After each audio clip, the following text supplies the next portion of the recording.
Hello ನನ್ನ ಕುಟುಂಬದವರೇ, ಹೆಂಗಿದ್ದೀರಿ ಎಲ್ಲರೂ? ಬರ್ರಿ, ನಾನು ನಿಮ್ಮೆಲ್ಲರ ಪ್ರೀತಿಯ ಶ್ರೀಹರ್ಷ. ಇವತ್ತು ನಾನು ಏನು ಮಾಡಿ ತೋರಿಸ್ತೇನೆ ಗೊತ್ತಾ? ನಾನಿವತ್ತು ಆಲೂ ಮತ್ತು ಬ್ರೆಡ್ಡು ರೊಟ್ಟೆನ ಯೂಸ್ ಮಾಡಿಬಿಟ್ಟು ದೋಸೆ ಹೇಗೆ ಮಾಡಬೇಕು ಅಂತ ಹೇಳ್ಕೊಡ್ತೀನಿ. ನಿಮ್ಗೆ ಲಾಸ್ಟ್ ಟೈಮ್ ರೊಟ್ಟಿ ದೋಸೆ ಹೇಳ್ಕೊಟ್ಟಿದ್ನಲ್ಲ, ಅದೇ ಥರ ಬರ್ತೈತಿ. ಬನ್ನಿ, ಅದಕ್ಕೆ ಬೇಕಾಗುವಂಥ ಸಾಮಗ್ರಿಗಳನ್ನು ನೋಡೋಣ. ಒಂದು ಬಟ್ಲು ಗೋಧಿ ಹಿಟ್ಟು ತೊಗೊಂಡಿದ್ದೀನಿ ನಾನು. ಗೋಧಿ ಹಿಟ್ಟು, 1 ಸ್ಪೂನು ಬೇಕಿಂಗ್ ಪೌಡರ್ ಅಥವಾ ಒಂದು ಕಾಲು ಸ್ಪೂನು ಬೇಕಿಂಗ್ ಸೋಡಾ ತೊಗೋಬೋದು.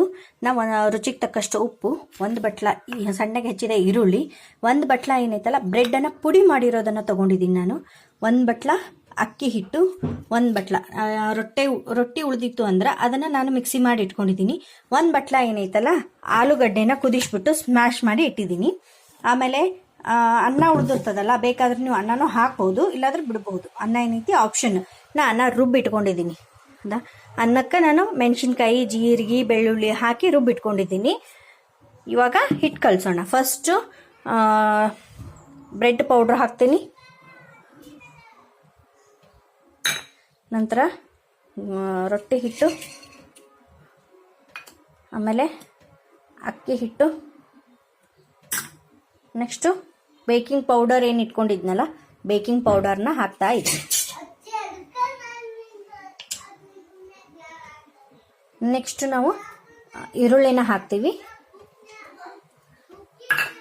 ಇದನ್ನೆಲ್ಲ ಸ್ವಲ್ಪ ಒಣ ಹಿಟ್ಟನ್ನು ಕಲಿಸ್ಕೋಬೇಕು. ಒಣ ಹಿಟ್ಟು ಕಲಿಸಿದ ನಂತರ ನಾನು ಅನ್ನ ರುಬ್ಕೊಂಡಿದ್ನಲ್ಲ ಅದನ್ನು ಹಾಕೋತೀನಿ. ನೆಕ್ಸ್ಟ್ ಆಲೂಗಡ್ಡೆ, ಆಮೇಲೆ ಗೋಧಿ ಹಿಟ್ಟನ್ನು ಹಾಕೋತೀನಿ. ಗೋಧಿ ಹಿಟ್ಟು ಹಾಕಿಂದ ನಾನು ಎಲ್ಲನೂ ಕಲಿಸ್ಕೊಂಡೆ. ಅಂದರೆ ಆಲೂಗಡ್ಡೆ, ಅನ್ನ, ಹಿಟ್ಟು ಎಲ್ಲ ಹಾಕಿದ್ನಲ್ಲ, ಒಣ ಹಿಟ್ಟು ಅದೆಲ್ಲ ಹಾಕಿ ಕಲಿಸ್ಕೊಂಡು ಇವಾಗ ನೀರು ಹಾಕ್ತೀನಿ. ನಮ್ಮ ದೋಸೆ ಹಿಟ್ಟಿನ ಹದಕ್ಕೆ ಬರೋಷ್ಟು ನೋಡಿಕೊಂಡು ನೀವು ನೀರು ಹಾಕ್ರಿ. ನೀರು ಹಾಕಿ ನಾವು ಮಿಕ್ಸ್ ಮಾಡ್ಕೋಬೇಕು. ನೋಡಿರಿ, ಈ ರೀತಿ ಕಲಿಸ್ಕೋಬೇಕು. ಇನ್ನೊಂಚೂರು ನೀರು ಹಾಕ್ತಾ ಇದ್ದೀನಿ, ಗಟ್ಟಿ ಆಗೈತದೆ. ಇನ್ನೊಂದು ಸ್ವಲ್ಪ ನೀರು ಹಾಕ್ಕೊಂಡು ನಮ್ಗೆ ಹದ ಬರೋವರೆಗೂ ಕಲಿಸ್ಕೋಬೇಕು. ಈ ಹದ ಬರೋವರೆಗೂ ಕಲಿಸ್ಕೋಬೇಕು.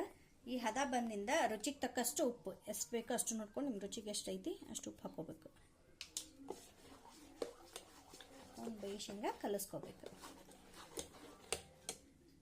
ಹಿಟ್ಟು ಕಲಿಸ್ಕೊಂಡು ಆಗಿಂದ ಉಪ್ಪದೆಲ್ಲ ಹಾಕಿ ಕಲಿಸ್ಕೊಂಡು ಆಗಿಂದ ನಾನು ಇಲ್ಲಿ ಹಂಚು ಕಾಯಕ್ಕಿಟ್ಟಿದ್ದೀನಿ. ಸ್ವಲ್ಪ ಎಣ್ಣೆ ಹಾಕೋಣ. ಎಣ್ಣೆ ಹಾಕಿ ದೋಸೆ ಹಾಕೋಣ. ಈಗ